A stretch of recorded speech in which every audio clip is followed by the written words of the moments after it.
আসসালামু আলাইকুম। যারা ফেসবুক, ইউটিউব ইউজার এমন কেউ বলতে পারবে না যে এই জুটি চিনে না।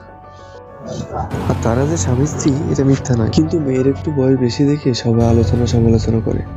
এবং সম্প্রতি একজন গ্রুপে পোস্ট করেছেন এটা নাকি তার মা। নাউজুবিল্লাহ।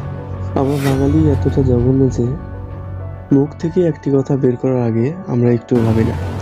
প্লিজ ভাই, হাতে ফোন আছে বলেই অন্যদের সম্পর্কে উল্টাপাল্টা কথা বলে ফেলবো, এটা ঠিক না। আশা করি সবাই নিজেকে পরিবর্তন করার চেষ্টা করবো, ইনশাআল্লাহ।